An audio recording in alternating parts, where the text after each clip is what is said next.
answer my fantasy. Girl, your body looking good, and you put me in a mood. When you wine so good, yeah.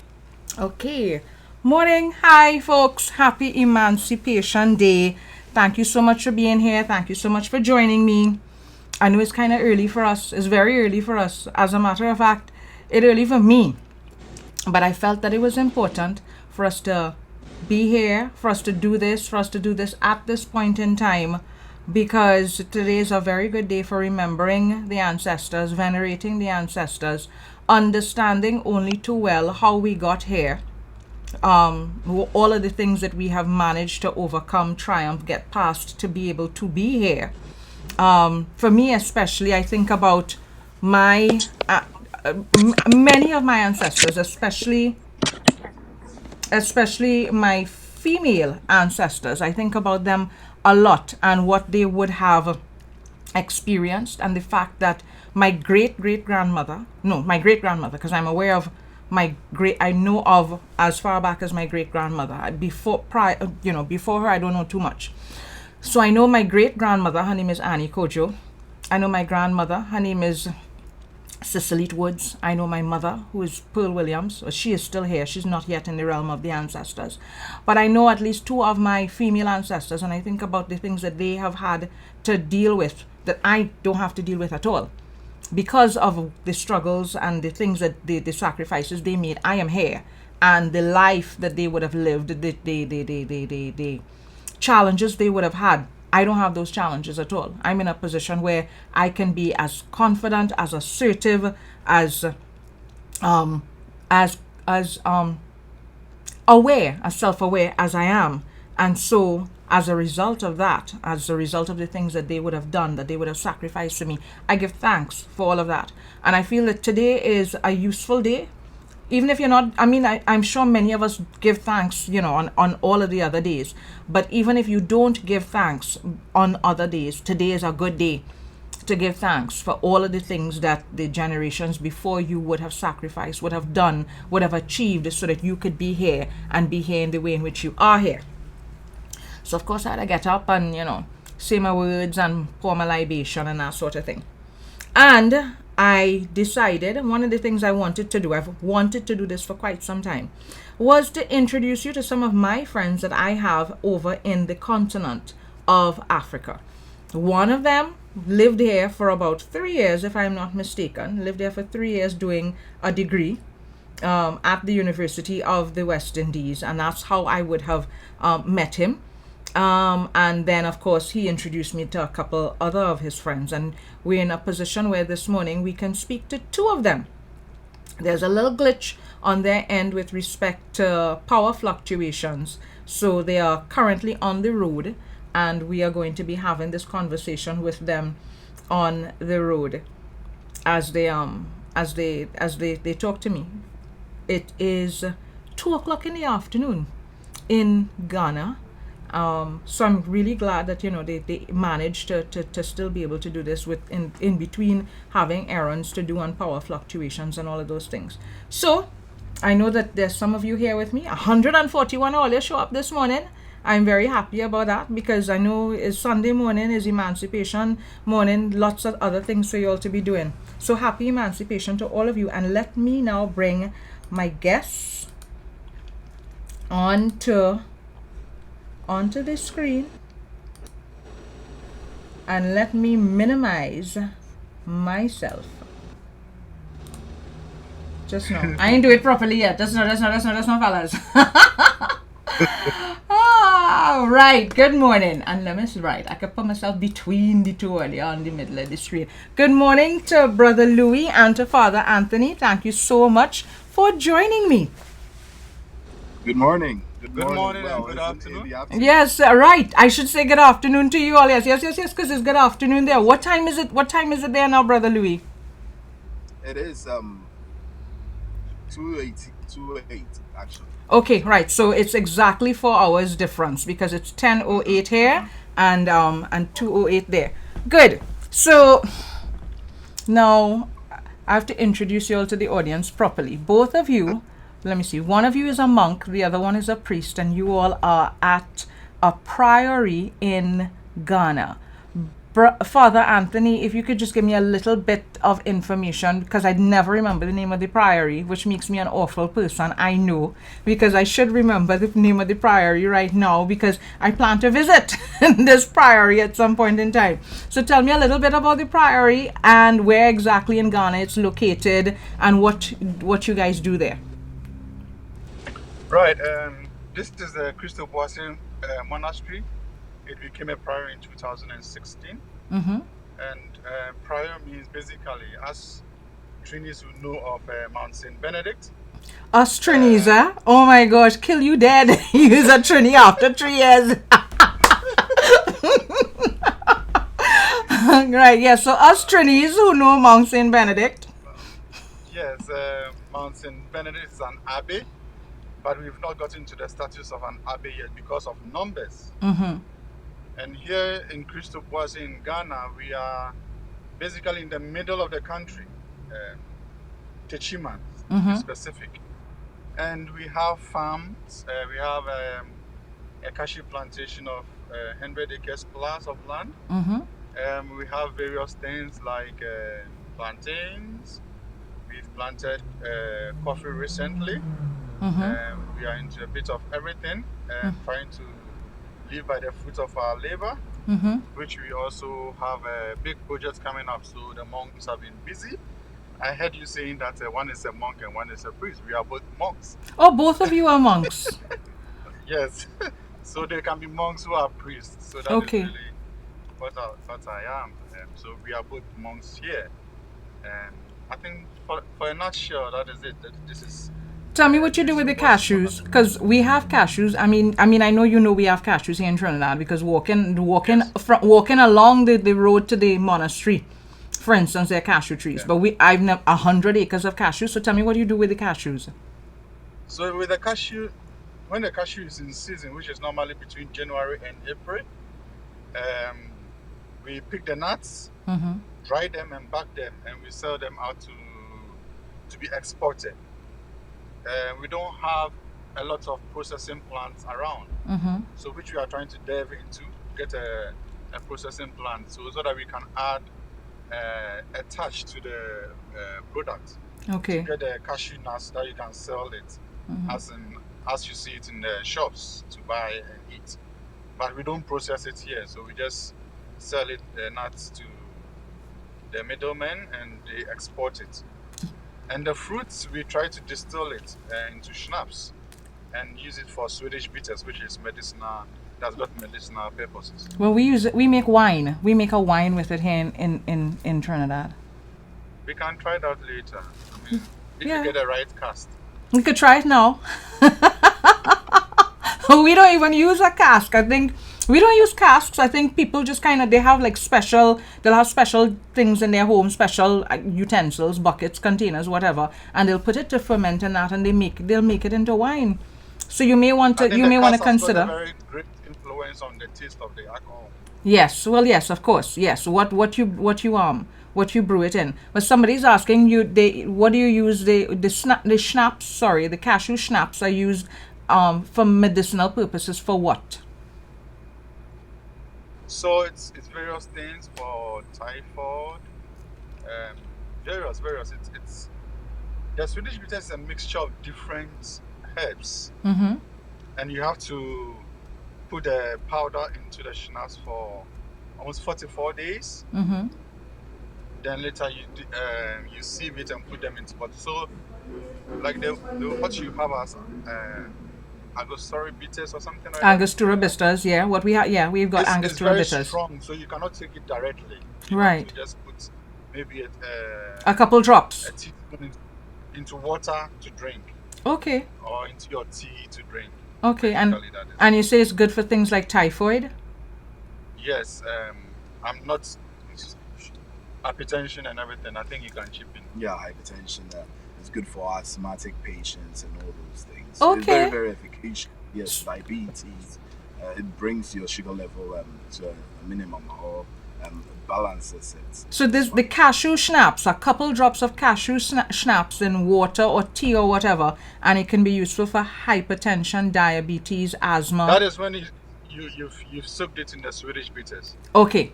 Okay. not just a cashew schnapps on its own. Right. Okay, so it has to be mixed with the Swedish bitters. Okay, useful. Yeah. Good to know. All right, I want to pull Brother Louis into the conversation now, because he's the person. When I was speaking to him a week ago, he was teaching me so much about Ghana. Yeah. So, We'll be glad brother, to do that. yes, let's do it. Let's do it. Let's get straight into it, Brother Louis. Tell me a little bit about which part of Ghana you are from. Where are you from? Yes, so I am from one of the most controversial tribes of Ghana, which is the Akans. But specifically, I am an Ashanti Mm-hmm. by birth, coming from Kumasi, but I hail from Kumewu. So I live in two opposite places, which are rivals, I would say. Mm-hmm. So born and yeah, so that is that. And it's good. So so you hail from two different villages or two different towns. How come you hail from two different places? Yeah, even to talk about that, I would say I'm coming from three different places. I am born in one, and my mother is coming from one, and my father is also from one. So I come from all these three places. Basically, where you're born, you directly come from there, and where your mother comes from is where originally you come from. Then your father's hometown, so you have to also acknowledge that fact that you are coming from there. So that is how, and since we are matrilineal, that's why I'm saying I'm coming from where my mother comes from. Yes. That's right. So I understand that certainly the Ashanti are matrilineal. Is all of Ghana matrilineal or just the Ashanti? No, it's the Akans who are matrilineal. Sorry, the But Akans. yes, the Akans are matrilineal. But the rest of Ghana, the northern parts, which are the Mamprusis, the Gonjas, the Gans, the Voltarians, are all patrilineal, actually. Okay. Does that cause any? Does it ever get weird that you have some groups that are patrilineal and some groups that are matrilineal? Well, not at all, but sometimes when it comes to royal affairs, that is where the controversy sets in. Because if, for instance, my father was to be a Gunjaman from the northern region, and my mother is Akan. Ashanti, yeah, and if my mother, I am in line for chieftaincy, then I can't actually inherit anything on my mother's side.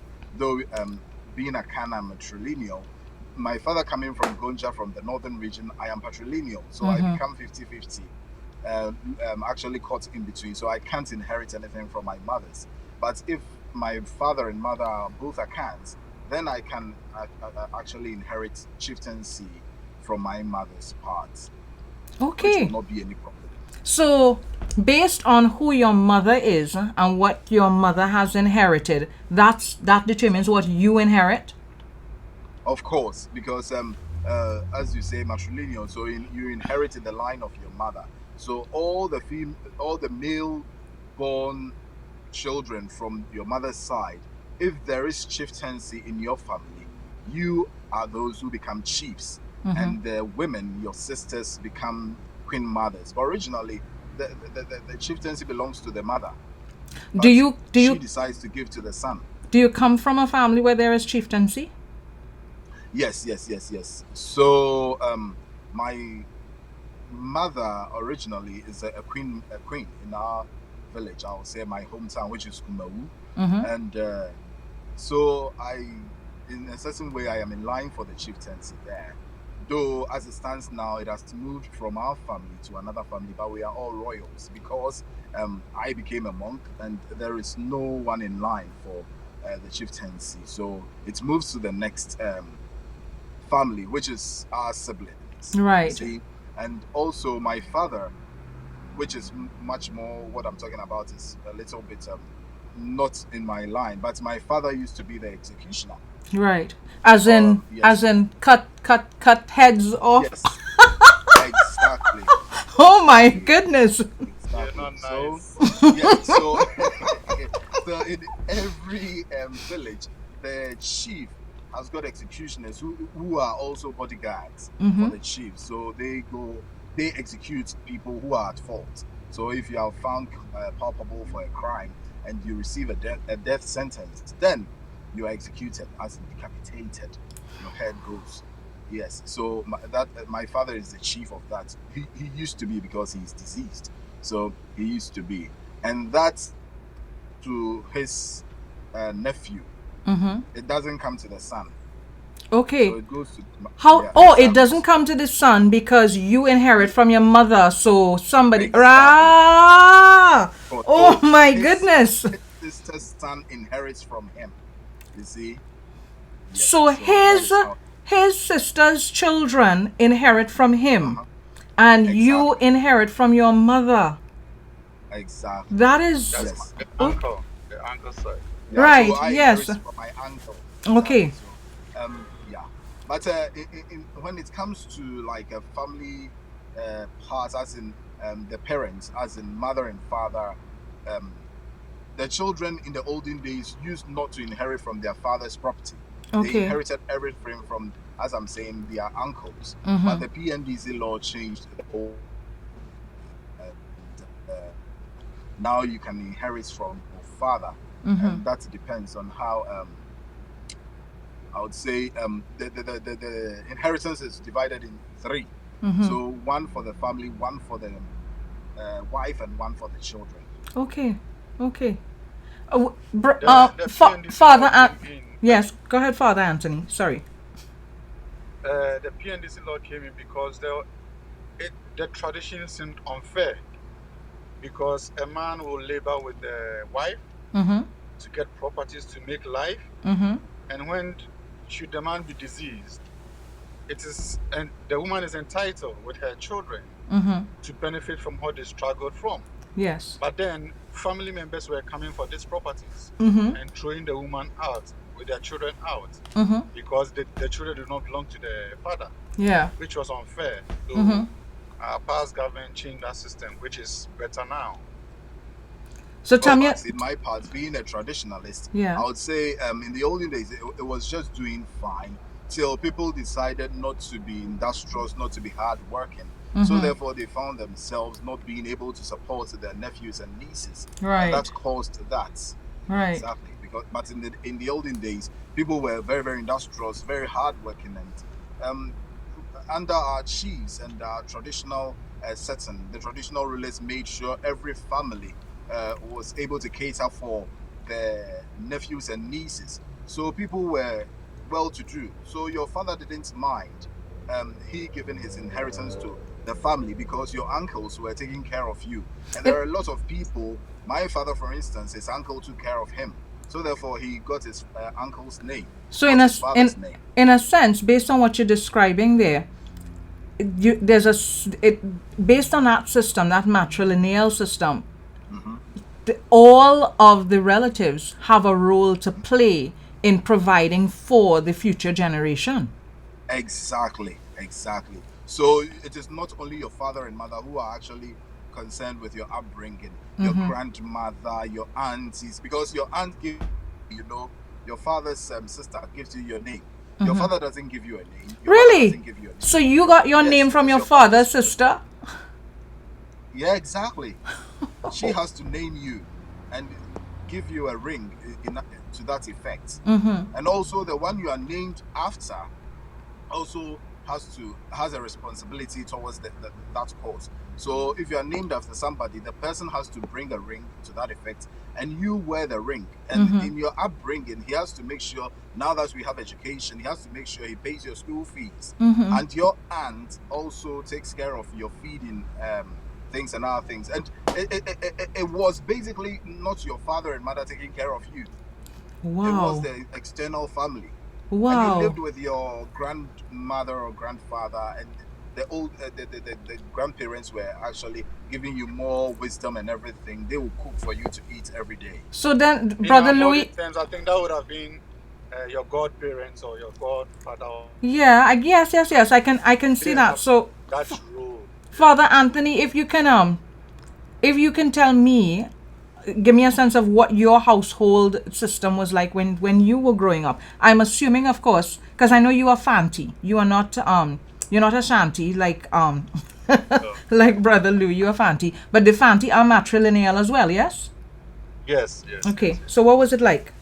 Basically, it's the same thing as he was saying, because we all fall under the Akan tribe Yes. umbrella. Yeah. We have similar traits. We have, in terms of culture, chieftaincies, where the Queen Mother is the person who nominates the king, the next of kin, and she decides on certain things. So she really has got power in the royal house. Just that during a Durbar, you will not see her wealth, or you might not see her power, her strength. But in growing up, I grew up in Accra. I hardly had much interactions with my aunties and my uncles to that respect. But once a while you see them, and we have a tradition that we used to go to my grandmother for Easter. It was a thing in her village, that is the Quails. They will celebrate Easter a lot. It's normally called a small landing in Ghana because it's very cold and chilly, hilly as well. And that is where you see all your uncles and your cousins and other things. And yes, you get that kind of sense, the sense of belonging. That's your uncle wants to take charge and bring you up and support you in your education. So, though I didn't grow up in an extended family in that matter, I had a foretaste of it. Because I remember as I was young, my father used to bring young guys from his village to support them, to give them a better life in the future. And yes, I know, and I can also remember my uncle, that's from my mother's side, taking me on and every time telling me what I have to do, as in work hard and study hard. And normally when they bring the money or they use the money to support, your father will not give it to you, or your mother will not give it to you. Okay, this is what your uncle brought. But every now and then he used to chip into, though we didn't really, but it was like traditionally, that is what he was trying to do. Yeah. So, Brother Louis, you're telling me that your family is linked to royalty. So, what are their, I guess, what are their titles? What's their role and responsibility within their village? So yes, so we are the chieftains, I would say, in the village. I would say the town. So our role is to make sure we rule. Basically, we rule, just like Queen Elizabeth and the rest of the Buckingham Palace are ruling England, though not constitution. Let's say politically, the Prime Minister does that a lot, but she's the figurehead. But in this setting, we rule. So the lands belongs to the royal family, and everything that has to do with the lands, everything that has to go on in the village, the chief needs to be consulted. The royal family needs to be consulted, and the chief calls a court. And that court, being democratically, that court comprises of elders from various families. So the royal family is there, but at the end of the day, it becomes the whole village who are royals. Why? Because the rear guard might be from another family. The one in charge of the king's kitchen might be from another family. The one in charge of the king's clothing might be from another family. So it ends up being that the whole village is royals, because each and everyone plays a part in making the ruling of the chief very, very, very important and accessible. So everybody plays a role. Everybody's interconnected in a sense. Of course. Of course. Yes. So you're telling me about your. Go ahead. You can liken it to the John Locke social contract theory, where every person is consulted before a decision is made. Right. And that can be seen vividly in the Akan setup of chieftaincy and governance. Right. So so this would be within a town or a village, or is it within the Akan the Akan ethnic group entirely? We're looking at it. Yes. It will be in the Akan ethnic group entirely. Why? Because that is the reason why we know each other, because we are all coming from one particular sphere, originating from one part. Just that there are differences, a little bit differences in our language. That is the distinct thing amongst us. But other than that, everything is basically the same. Wow. So, go ahead, Father Anthony. You're gonna say something. I think it goes beyond, but as you asked that question, I think the whole country, Ghana, has got a kind of chieftaincies. So before this European method of governance, there was a system. There's already a system of governance in every tribe. So there are chiefs in every tribe. Is that system of governance still in operation under the European imposed system of governance as well? So are they working along parallel with each other? Yes, they are.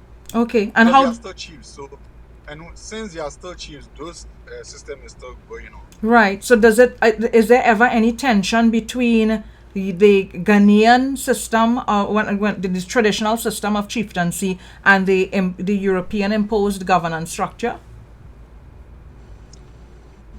Yes, I think there is not much pressure since we are all blacks, we are all Ghanaians. That understanding is there in the first place. Right. It's not that there is someone from Europe governing the country, so therefore you wouldn't understand the laws of the land. But this is someone coming from Ghana, from these families, ethnicity. So he would understand he's an indigent, so he understands that. That is why, for instance, if the government wants a piece of land for a project, he will have to go see the chief of that particular jurisdiction. Right. Before unless he is given that mandate, he's given the permission to work on that land, that he will be able to undertake any project on that particular land, because it belongs to the family. Good. So then there is still a lot of respect. So there is. Okay, so you're right. Can you repeat that, because I kind of talked over you a little bit. Sorry. In our parliament for the government, there's a regional house of chiefs. So there's a representative for the whole chiefs of the country. Okay. Representing the whole chiefs. Okay, now. And every region have got a regional house of chiefs. Right. So, Father Anthony, you were here in Trinidad for an election cycle, so you know how our elections run. So we have MPs, members of Parliament, for each of our constituencies. Are the chiefs, in a sense, like members of Parliament? Are they representing the various clans and villages the way our MPs represent the various constituencies? No, because we also have MPs. Okay. Who are voted for. Right. So where do the chiefs represent people's interests versus where do the MPs represent people's interests? It's basically it is the ministry in the government. It's part of the arms of the government. So we have a ministry for chieftaincy. Okay. So yes, and that is where the whole chieftaincy stuff comes in. So the whole Ghana, each and every region has got a regional house of chiefs, a president. So amongst these is chosen one who goes to the ministry to represent the whole country when it comes to chieftaincy matters. So that is how it goes. And the president, when he's electing his council of state, there should be at least 2 chiefs on that council. Okay. So there is a lot, well, and I shouldn't just say there continues to be a lot of traditional presence, what I would think of as being traditional presence in your governance system. So it's still there. It's not been erased or eroded the way in which in the Caribbean we pretty much follow a British style system of governance. So just the MPs. So this whole business of chiefs and clans and that doesn't happen in our governance system, really. So it's not a parallel system of government. It's not. What I'm trying to make clear is it's not a parallel governance system. It's all interlinked with each other. Okay. Good. This is very interesting, because I even get to the questions that I really want to ask. Talking about sidetracked talking about governance. So I want to get back to both of you growing up. What were like some of the rituals or rites of passage things that you would have experienced? Let me start with Brother Louis first, and then I'll ask Father Anthony.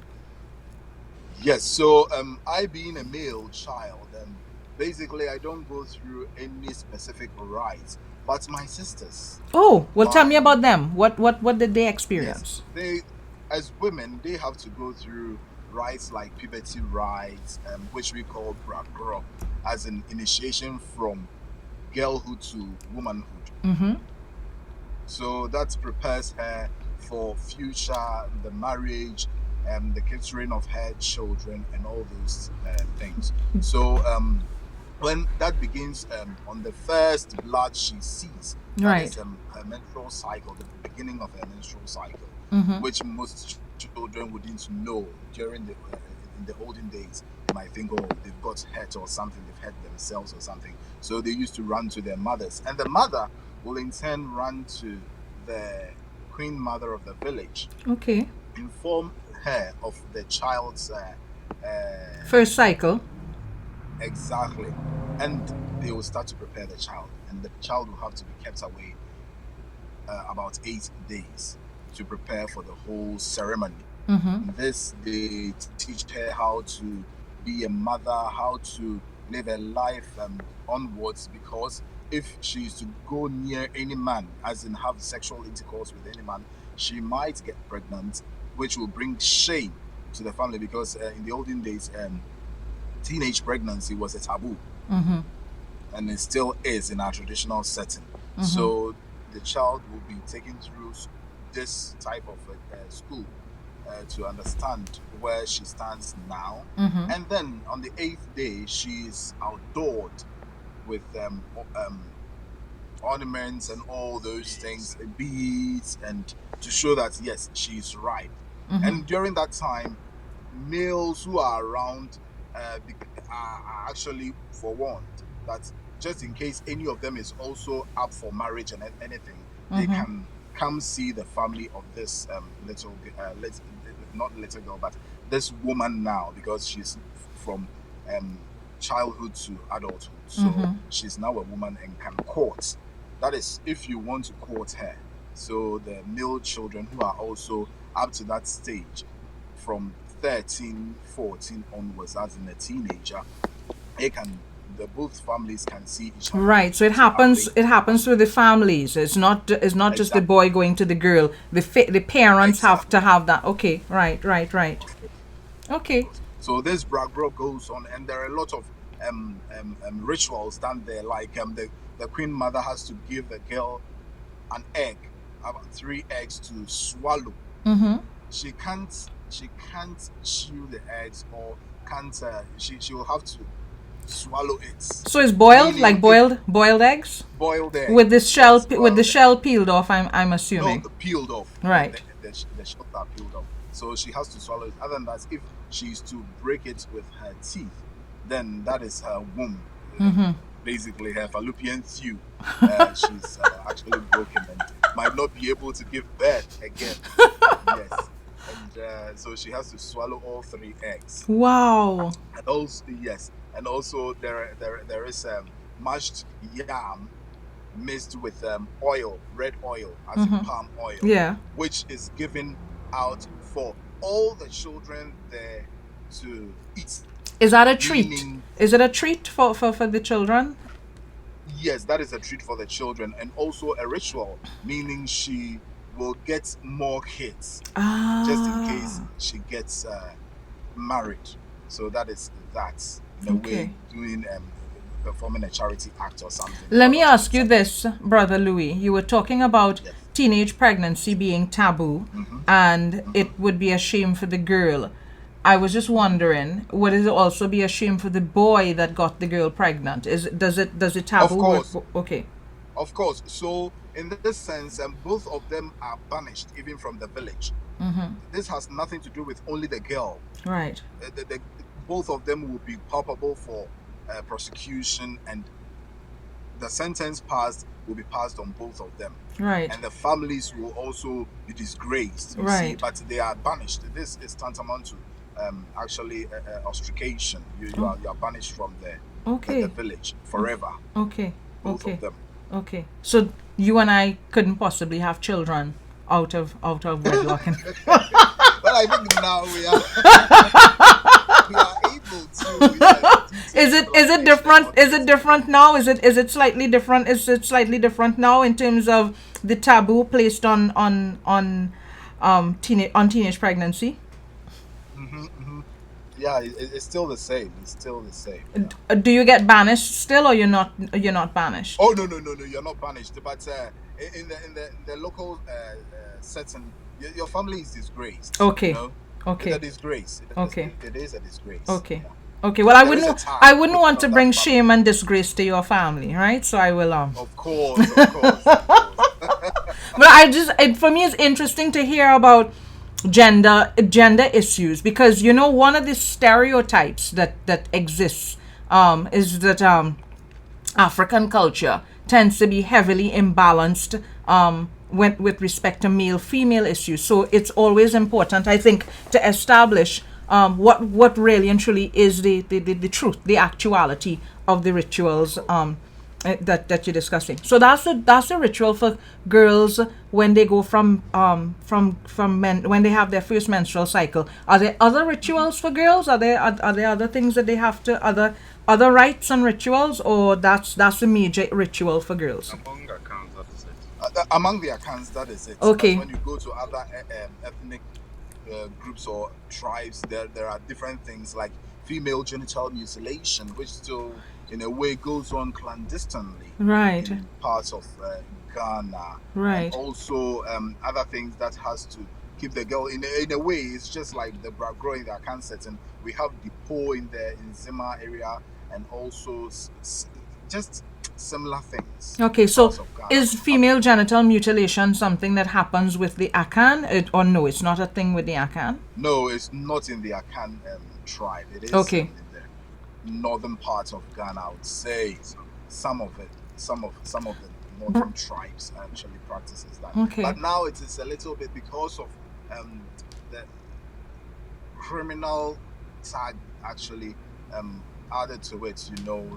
Basically, and the complications that has to do with it after the girls are mutilated. Like some can bleed to death, and also some becoming frigid, not having desires during marriage life or sex lives and all those things. So it's a little bit on the low now. Okay, But, Father Anthony, is there any major difference between your ethnic group and Brother Louis' ethnic group with respect to rituals for girls and boys at that young age? Or is it much the same? Not at all. I think with that tradition, when it comes to under other accounts, it basically is the same. Akan. Okay. Yes. Okay. Yeah. All right. But as he mentioned, in other tribes, there's even a right for men to show how strong they are, which I personally I don't know, but I know in other tribes. yes, there's like taking the right boys for hunting to make sure they are actually strong and Uh-huh. are able to take care or protect their family when they get married and all those things. So in the northern parts, you are taken out for hunting. And Okay. if you are able to catch an animal, then you are actually acclaimed the winner, or you are strong enough to go on. It takes several days to go through. Either some of you ritual. did the hunt. Either of you did the hunting ritual. No, it is not in the Akan tribe. Okay. So it's basically on the northern part. Okay. So No, I was just checking to see which one of you would be able to provide for me. That's all. That's why I was asking. then I think you will have to go for a northern man. Yes.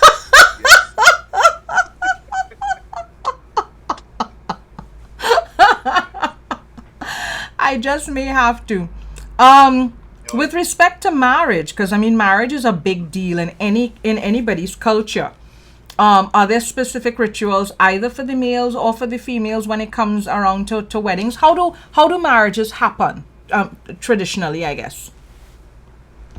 Yeah, so traditionally, for the Akans, if you are interested in a girl, you can't just meet the girl outside and just talk as we do nowadays in our modernity. Right. You have to consult your father, and your father will in turn discuss that with your mother. Yes. Then they will have to see your uncle.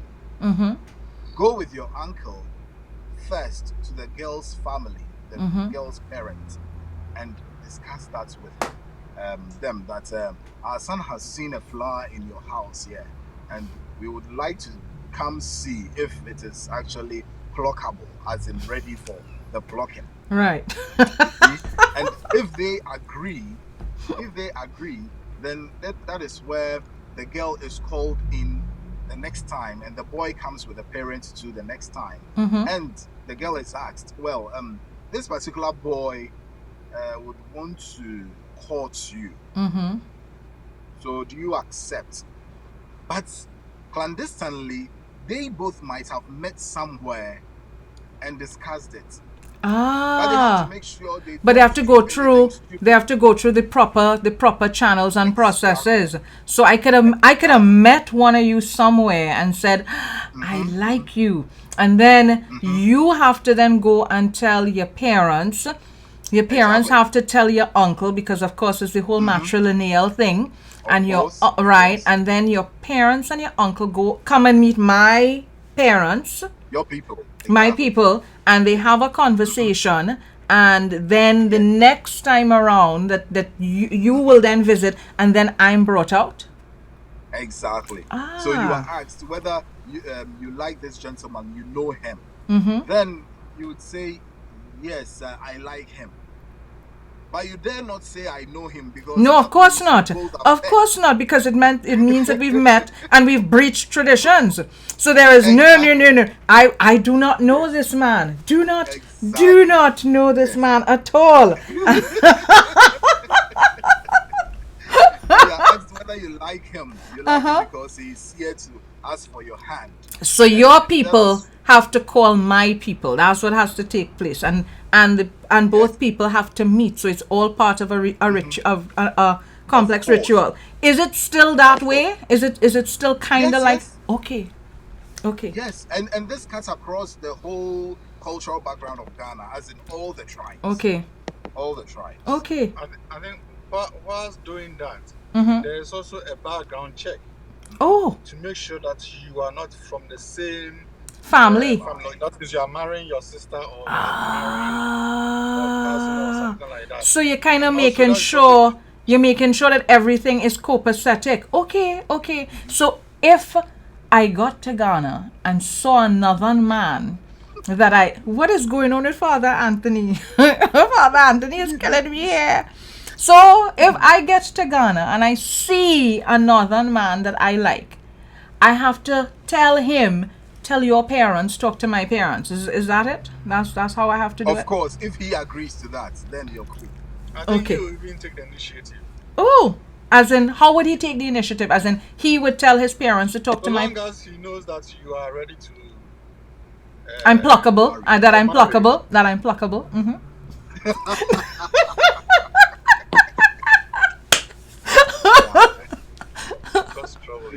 So what we have to remember is that the male child's family approaches the female family. Okay. So they have to go to the female parents' house. They don't meet anywhere, but the woman's family is always approached. So their house becomes the ritual place. Even during the engagements, as we would say it. That with the original meeting, the first couple times when the boy's family and the girl's family first meet to find out whether or not it's possible, and then the second time around when the boy and the girl finally meet, are any presents or anything like that involved at all? Like do they have to bring presents or anything to each other? Yes, so the second time, which we call the knocking, kokoko, we have to bring schnapps in order to because they are coming to greet Yes. the girl's parents, so they Right. have to come with schnapps. So the boys' family has to come with schnapps. So the schnapps that you guys are making at the Priory, the boys. Listen, you have no idea how this is fascinating me. Yeah, it could be used for that purpose. This is fascinating me. It just seems like everything is interlinked. So Father Anthony has to make sure that the boys' family has schnapps. So the boys' family can bring schnapps to my family so that my family can say, yes, yes, you could date our daughter, you could court our daughter. Oh my God. So, But I think that knocking also will be yes. in the European setup. That will be the engagement for when two people meet and like, okay, I would like to marry you. Yeah. As they continue to study each other. But, so after that knocking, it's alarm that everybody in the village knows, okay, this person is preparing to marry. Yeah. So do not go there. Yeah, right. So it's kind of like hands off. These two are interested, looking to get married to each other. But one of the things that interests me or intrigues me though, is that background check that you're talking about. Kind of gives both families the opportunity to find out things about each other, and it could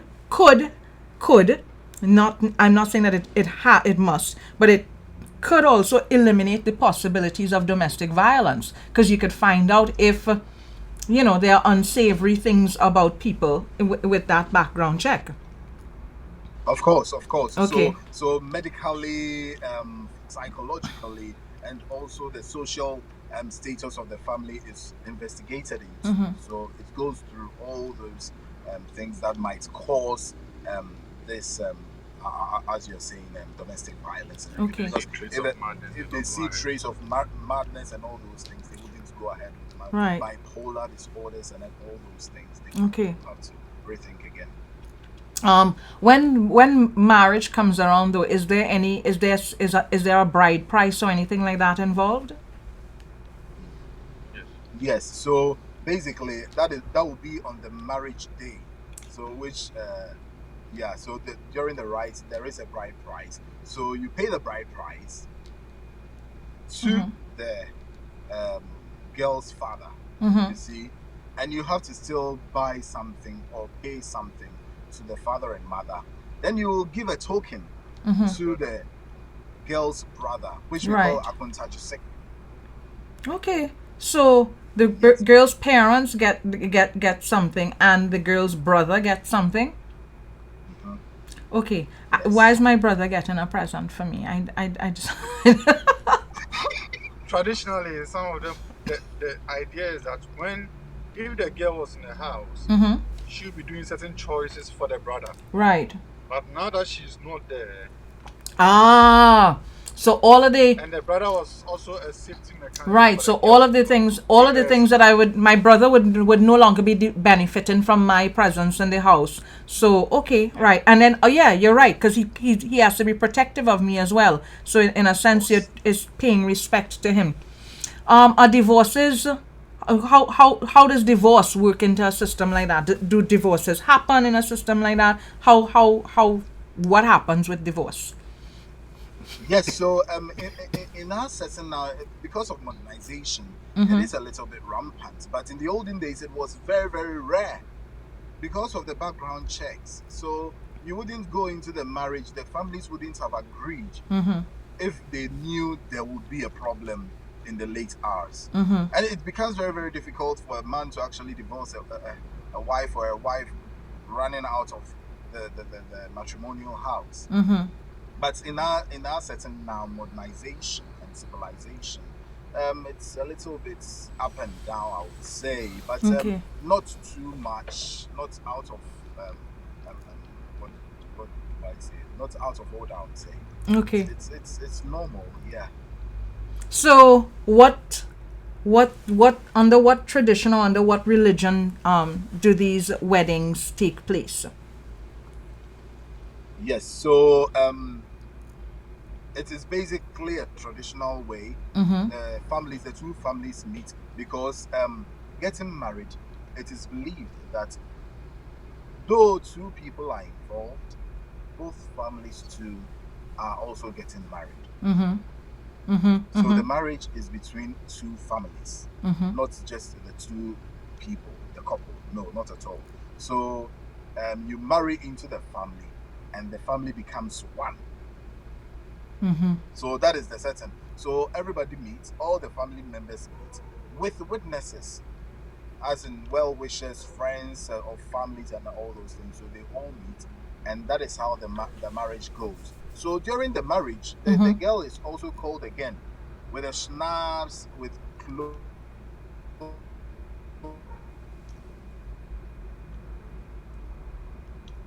Ooh. The signal is a little bit on the weak side.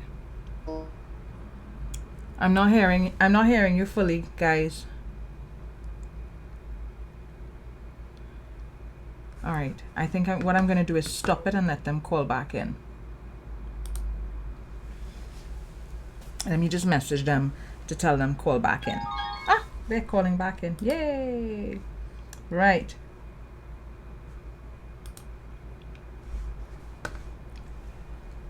Let me see how it going. No, problems. They're having data problems, which is understandable. But I'm sure they'll call back in shortly. I hope you all are enjoying the conversation though. I'm learning so much. And these are fellas that I just be talking to on a fairly regular basis, and I'm still learning plenty here from them. Ooh, the signal's still on the ah! Right, you all are back. Yes, you're back. Nice. Yeah. Good to be back. Yes, good to have you back because people are enjoying the conversation. So let me ask the question back again. With respect to the wedding ritual, how does it happen? Like under what tradition? You were saying that there's that at the wedding itself, the girl she gets schnapps again, and that's where we lost you. So there are schnapps. Okay. When they bring the items, because there are certain items the bride price, there are certain items the man is supposed to provide to the family. And during these interactions, the girl will be in hiding. They will put the girl in a separate room. Right. And when they have this dialogue and all this chat, they will have to invite the girl in. First of all, they invite different girls, maybe the sisters, cousins, and ask the guy whether this is the woman he wants to marry. It's later on that they bring the girl back, the real original girl that he wants to marry, and ask her that, okay, you know XYZ, he has come to marry you, and he has brought these things. Do you want us to accept them? And it is then the lady will say, please do accept them because I would like to marry him. So it's done at the family level, and that is traditional marriage, and it's accepted by the country also. And I think that is what's, if I would dare to say, I think in Trinidad you have something like common marriage or common law, yes. Common law, which I think that one has been watered down, but this, yes, it's recognized as a marriage. Okay, and this is what most of our parents and other things have lived with. So there has to be an agreement. There has to be that agreement from both sides. He has to say, yes, this is the person that I have agreed to be married to. This is the girl that I want. She has to say, yes, I am agreeing to marry this guy. And it is okay for us to receive these gifts. Yes. And then after that happens, are they considered married then, or is there is there more to the ritual? That's it. They are married. They are married. Okay, so well, not you guys, because you guys are monks, and my audience is appalled that I am that I'm saying things like this to monks, but they will get over it because you all, I don't think you all are perturbed by this at all. So let us say there is this fella from the northern region that I have found that I like. His family comes, he and his family come with certain gifts, and then he decides whether, yes, I am the girl that he wants to get married to, and then I decide, yes, he is the gentleman I want to get married to, and yes, I will receive the gifts. Yes, so in the northern setting, as you are saying, in the first place, the woman has to go visit your in-laws Mm-hmm. and stay with them for a time being and do their chores. Mm-hmm. And the man to be married to you will also have to go to the in-laws' house Mm-hmm. and do certain chores So like farm for them. there's like an exchange. So I go live Of with course, his family. Lives with my family for a period of time. Like exactly, how much time of you're course. thinking of? That depends on the family. Okay, okay. The father actually gives. But basically, in the northern setting, the father is not the father of the boy. It is if the grandfather is alive, then he does that. But if the grandfather is not alive, then it is the father's senior brother who is the Ah. father of the man. In the So northern setting, is not the in the Accra whole setting. family tied into this to each other's lives? Exactly. Exactly. So the father has no say whatsoever in this. So far as the grandparent or the grandfather is alive, or the senior brother is alive. Mm-hmm. Okay. Yes. So exactly. You But here know, the mother doesn't come at all into play. The this mother is not involved. let me tell you what let If me you tell hear this, it makes sense when you hear it takes a village. a village to raise Yeah, when we a were parent. talking about early on, when we were talking about raising children and the role that the uncles played, the comment thread here they were talking about. Oh, hence the phrase "it takes a village." So everybody was seeing the connection. But I want to say, let me tell you what I want to say to you. As Louis now knows, and Anthony, you know, I am, I have another ethnicity in my background, right?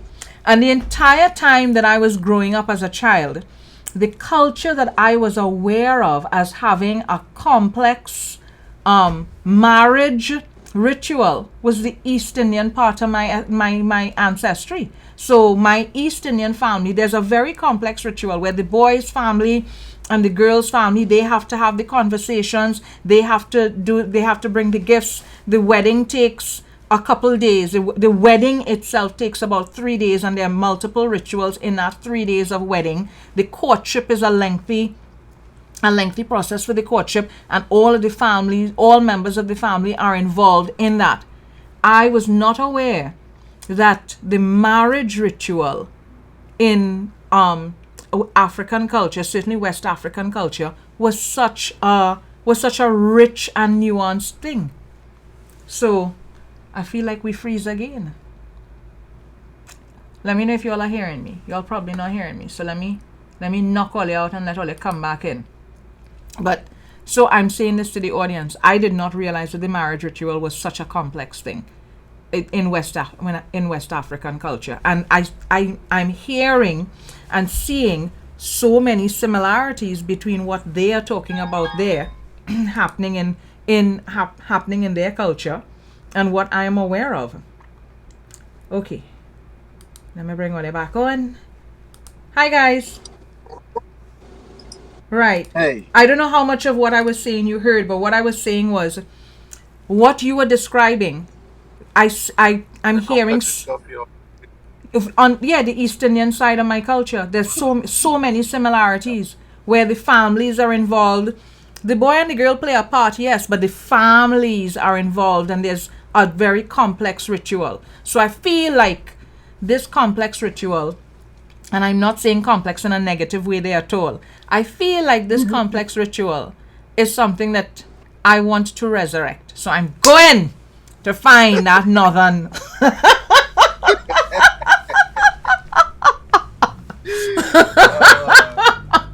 Because it doesn't just take a village to raise the child, it takes a village to marry the couple. And probably, because I'm now going to come to the other aspect of life. Let's talk about death. What happens at death?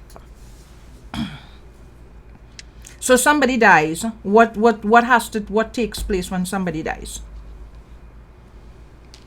so yes, okay, go ahead. when the person dies, you know, depending if the Mm-hmm. person is a royal, it Yeah. takes about 8 days Wow. before the family actually announces. So let's say 3 days they will announce to the family that Mm-hmm. so and so is dead.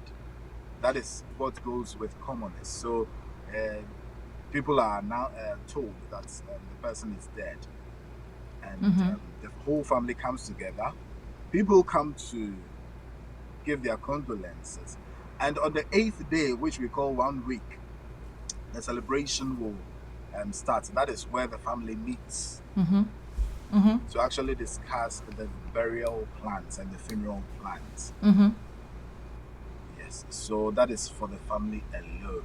Okay. But just in case someone hears of it and would want to give his condolence and also give something, probably maybe the day of burial or funeral, the person might not be around, so you come and you can give your token during the family meeting. But apart from that, that is the family meeting, so the family discusses when the person is to be buried.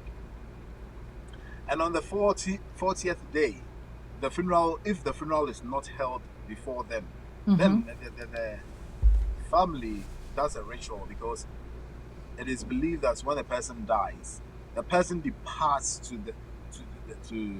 the realm of death on the 40th day.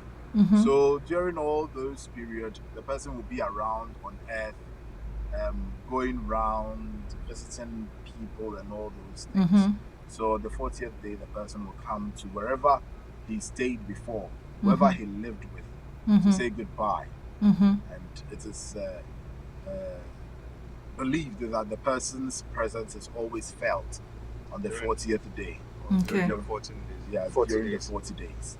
After that, you don't get the presence. After that, you don't get the presence anymore.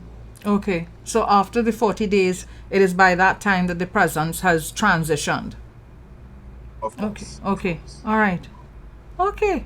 And I think he mentioned this interval of 3 days. Because before the age of morgues, to put the person in a morgue or whatever, the local people didn't have that. And to be sure that the person was really dead, they kept the body for at least 3 days. How did they preserve the body in a place that is as hot as we, I mean, because here there's a lot of heat as well. They had herbs that they would use with a mentality that maybe the person has fallen into coma or the person is not really dead. For them to be sure that if the person is dead, then they will announce that the person is dead. Right. Is your culture a burial culture or cremation culture? Burial. No, burial. Okay. Burial. Okay. That has not come to Ghana yet. Like, it's not in the culture right yet. Okay. Do you have a 9-day ritual at all? Because we have a 9-day. There's a 3. I mean, there's 3 days, yes, but there's also 9 days after the person has been buried. So 9 days after the person has been buried, we have a 9 days, and then we have a 40 day. We have a 40 days. I think your 9 days will be our 1 week ceremony. Okay. Because you bury early in Trinidad. We do. Less than 4 days, the person is being buried. But here we don't bury early. So that is your 9 days. There will be our 1 week celebration. Okay. Whether the person is buried or not, there will still be 1 week celebration. Okay. So, Brother Louis, tell me about the Queen Mother. How do I become a Queen Mother?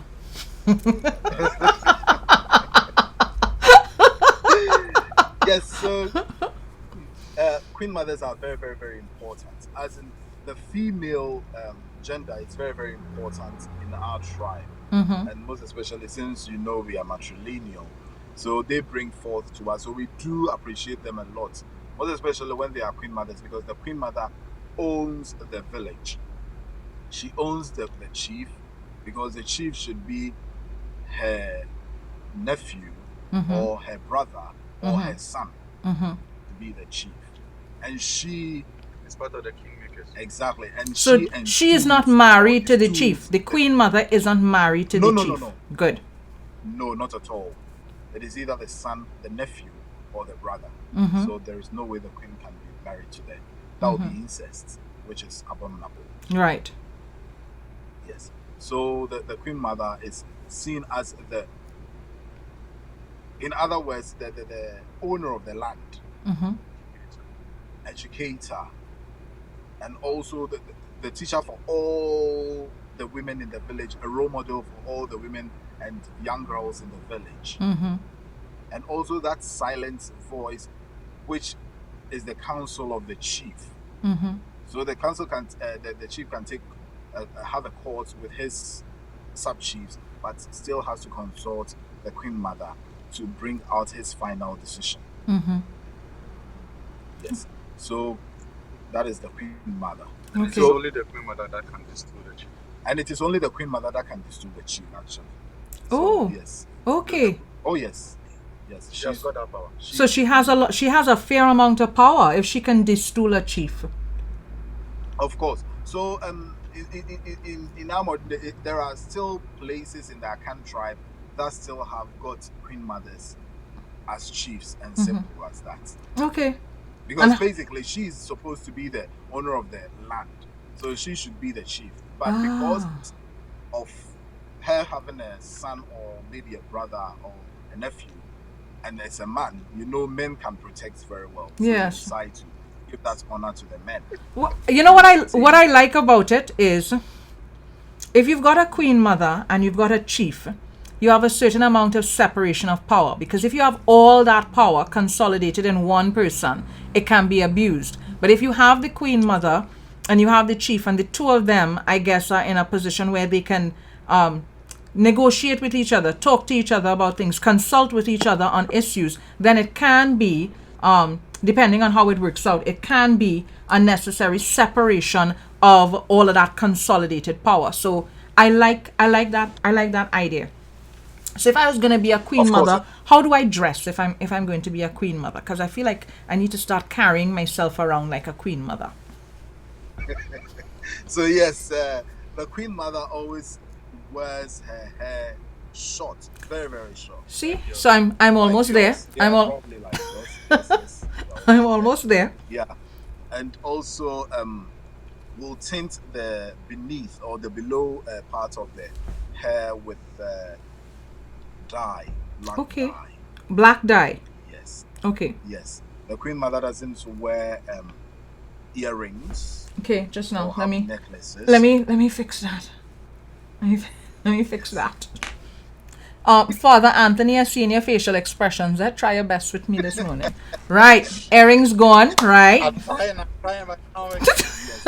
And she wears things like something like a toga, but part of the shoulder, like the right shoulder, should show, as in the right arm should show. Right arm? Left arm. Right arm?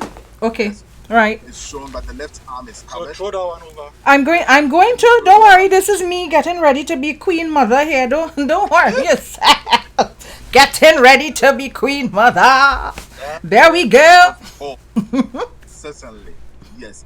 And that is where she wears her ornaments, as in some necklaces and all those things, and beads and ringlets, anklets, and wristlets. What about if I have like bracelets for my upper arms? Can I wear my bracelets for my upper arms there? Yes, that is typically a Queen Mother. Yes, that is typically a Queen Mother. Right. All over.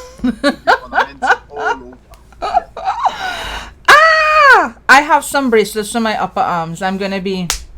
I'll not right now because we're doing the show right now, but I will eventually. Father Anthony, stop rolling your eyes. They might fall out your head at this stage.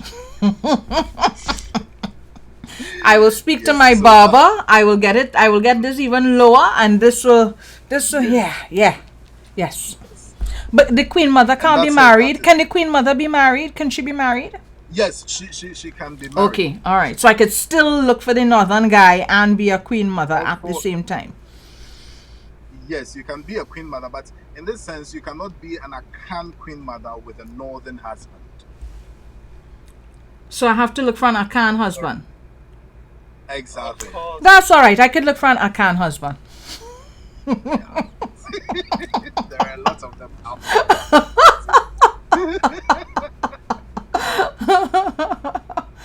Fellas, I want to thank you so much for this. I asked you for an hour, and I have basically taken an hour and a quarter minutes out of your life. It was great just being able to talk to you, to chat with you, and not necessarily have to be talking about the sad part of enslavement, but the really positive parts about our culture, the things that we know, the things we remember, the things that we feel we may have lost, but may not necessarily have lost. And at some point in time, again, we're gonna talk about some more things, because we ain't talk about food and music and thing yet, right? We haven't talked about those things, and there's still so much to discuss. Yeah. Good. And of course, brace yourselves, because I'm coming to Ghana. And when I get to Ghana, yes, yeah, I know you all are expecting me. So when I get to Ghana, of course, was that? Sorry. was that Father Anthony? Yes. When the Queen Mother of Trinidad, comes to Ghana, it'll be like a state visit. Now that I think about it, it'll be like a state visit.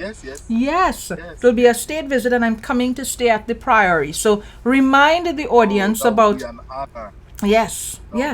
It'll be an honor for me as well. So remind the audience about the Priory that you're from, because I want them to go and take a look at the website and be aware that the Priory right now is trying to raise money to be able to do a couple projects. You all are trying to expand and make yourself more sustainable, not so? So, Father Anthony, this is a good opportunity for you to make a plug.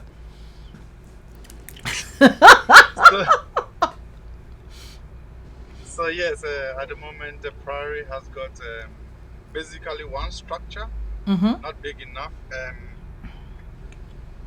In the next few days, the monastery will be 32 years old. And it was built basically for the monks, but we used to share the building between the guests that we have and the monks. But the monks, we are getting vocations, as in young people are joining. And it's high time we have to extend. So we are planning on building a church, a monastic chapel. And not as big as Mountain Benedict, as most of you will know, but big enough to accommodate pilgrims that will come. And we're also trying to build a retreat house, so that when pilgrims come and they want to spend the night or a few days for recollection, they could do that. And in all, the project is quite expensive. It's going to cost $1.4 million US. So we are hoping that people will support, people of goodwill will support to come to that realization. When the guest house, which is the retreat house, is finished, it should be able to house 51 retreatants, and it has got a conference room. I could send you the design, so that if people would like to see it on your display, they can see that. Good. Send me the designs and send me the website link for your Priory, and so that way I can promote it and push it and see if we can get a little bit more support for you. I will certainly. Thank you very much. I mean, you know me, I ain't necessarily hardcore on. No, we know the God thing. Yeah. Yes. Lord Godfather.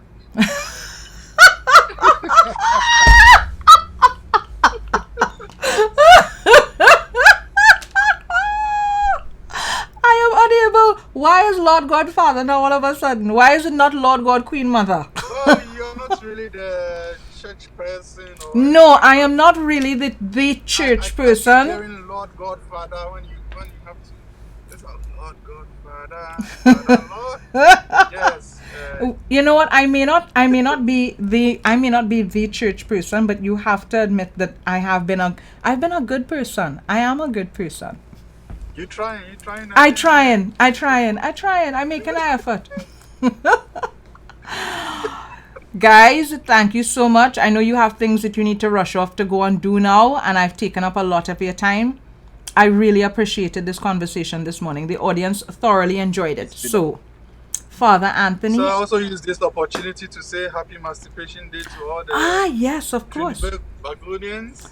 Well, all Caribbean people, because Emancipation Day is celebrated in the entire Caribbean. But we were the first country. My Trini family. Yes.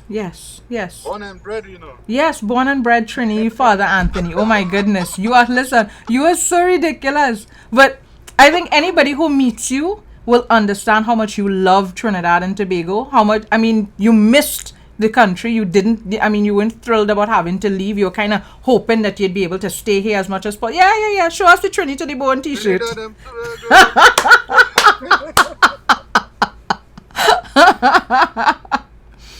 So we're hoping to have you back. And of course, if you're coming back, try and bring Brother Louis as when you're coming back, try and bring Brother Louis as well. It would be lovely to meet Brother Louis in person. Of course, it will be my pleasure to be Yeah.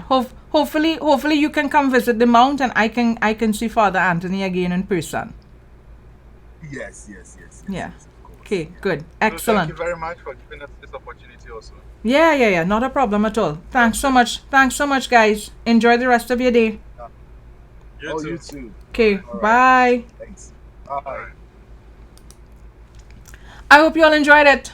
That was the final episode of my Emancipation series. I enjoyed doing this series a lot, even though I knew that there was a possibility that not very many of my regular listeners would necessarily want the information, because I know you all are accustomed to come in and his investigative stuff and his current affairs and his politics and his backs, but I really wanted to, in this month leading up to emancipation, I wanted to be in a position to talk about the things that are pertinent to us as African descended people, and to dispel and dismantle a lot of the lies and a lot of the mystery and a lot of the misinformation that surrounds our experience as African descended persons in the Caribbean. So I did 8 episodes, and I hope you enjoy the 8 episodes. And all 8 episodes are backed up on YouTube. So even if you can't find it on Facebook, you can go to YouTube, look for the Newsauce channel, and all 8 episodes of this particular series. I mean, there are other Newsauce episodes up as well, but all 8 episodes from the Black Lives Matter series, not Black Lives, but Black Lies, because it's important for us to understand the negative things that are said about us. It's important for us to understand what those things meant. It's important for us to understand what we have lost. It is important for us to understand what we have retained and remembered. And it is also important for us to understand that we survived. We are the survivors of that awful institution that is enslavement and colonization. And we can take the bitter things that happened to us and turn it into a lot of amazing positive things. We have the opportunity in the 21st century to have links and connections with Africa.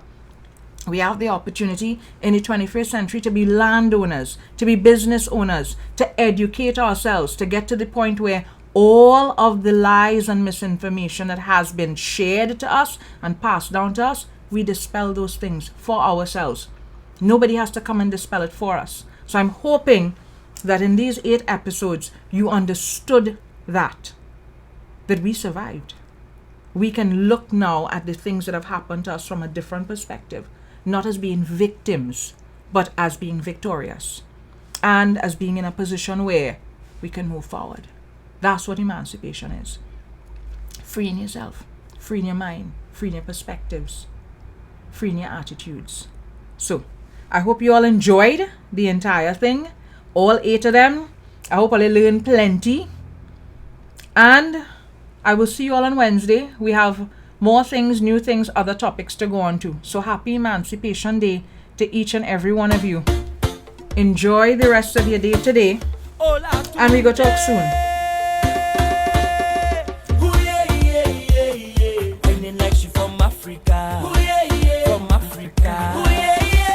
Tadao! Let me see you wind up your bumper. I'm closer to me. Now give me